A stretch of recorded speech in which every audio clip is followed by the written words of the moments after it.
Star Wars Battlefront captures everything I love most about Star Wars. It's playful and imaginative, driven by a sense of adventure and fun above all else. After 30 hours with its competitive multiplayer, I'm thrilled that developer DICE has made exactly the Star Wars multiplayer shooter I've always wanted. The catch is that it comes with baggage, and it doesn't always know what to do with itself.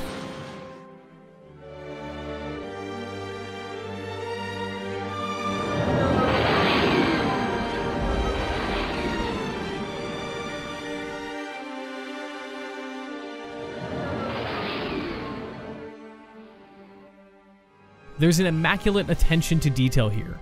This looks, feels, and sounds like the original trilogy in almost every way, from the scorch marks on X-Wings to that specific spark of blaster fire.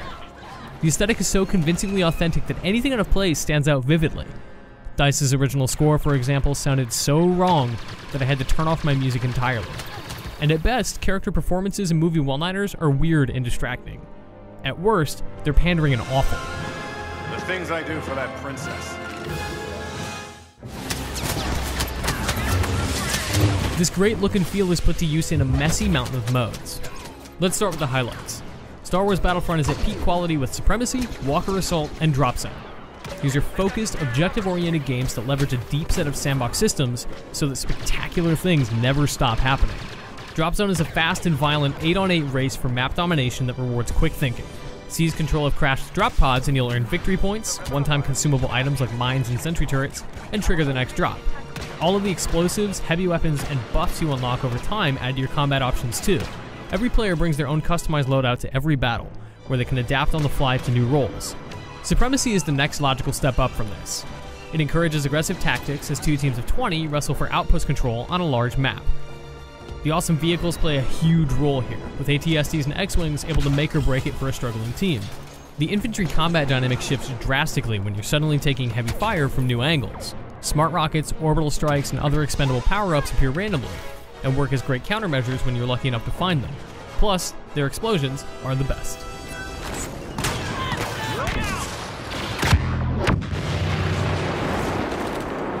To make rounds even more volatile, you can find pickups that spawn you as hero characters to bring big power to Supremacy and Walker Assault. Luke Skywalker can carve a safe path through stormtroopers for his team, while Boba Fett's amazing mobility and deadly blaster is a constant distraction for rebels. Playing as or watching the 6 available heroes is a major highlight in a game where impressive scenes are inescapable. Blaster fire kinda hurts, huh?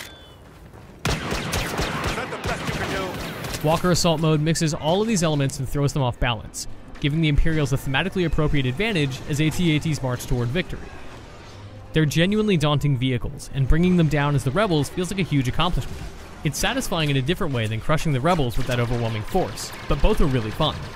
Between weapon loadouts, equipable items, vehicles, heroes, tension, tactics, and variety, and the massive scale of the maps set across Hoth, Endor, Sullust, and Tatooine, Walker Assault represents everything Battlefront does best.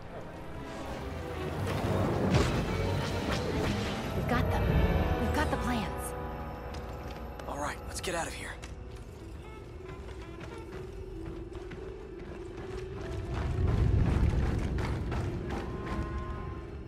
Survival mode is Battlefront's most unexpected success. The solo or two-player cooperative wave-based missions pit rebels against an onslaught of increasingly aggressive Imperials. New enemies with invisibility, jetpacks, extra armor, and shields force you to change the way that you react to each assault. It's especially rewarding on higher difficulties, so skip straight past the cakewalk default mode. The other half of Battlefront's modes just feel like unfocused filler. Hero Hunt and Heroes vs. Villains have little to offer anyone already enjoying the competitive multiplayer. The anticlimactic alternative to Drop Zone is Droid Run, a meandering mode that has teams running in circles capturing mobile control points. Matches here either end before they can become interesting, or disregard team strategy by making only the last minute matter. And Blast is such a basic team deathmatch that I wonder why they even bothered, while Fighter Squadron leaves behind the amazing ground-to-air combat dynamic that makes Battlefront special. On the plus side, at least you can fly Slave 1 and the Millennium Falcon. Sometimes I amaze even myself.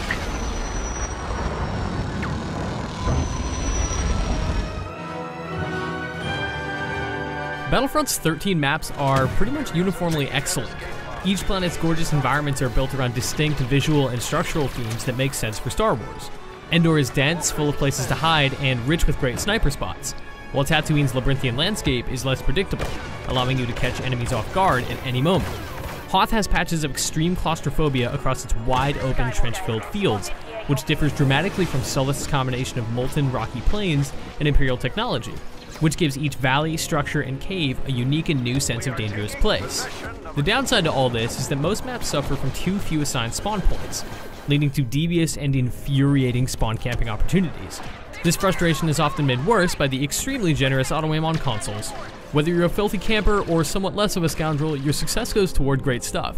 Purchasable unlocks, most notably the jump pack, lets you boost up or across an area. Battlefront's infantry game changes in a terrific way when you're able to boost away from incoming fire or onto an otherwise inaccessible vantage point. Equipable items like this come in the form of unlockable star cards. They're varied, allowing for decently deep character customization instead of forcing your hand with class-based combat. It's the best way to spend any credits earned in multiplayer, since the simple cosmetic customization is weirdly way more expensive than unlocking different blasters. Star Wars Battlefront captures the essence of Star Wars beautifully, harnessing the most exciting and memorable pieces of the universe for a unique and spectacular combat sandbox. Aside from awkward performances and a poor original score, Battlefront is a masterclass in aesthetic authenticity. Beyond a few essential modes built for casual competition, however, Battlefront is unfocused, relying on excess game types that can't compare to the best modes most players will focus on. For more on all things Star Wars, stay tuned to IGN.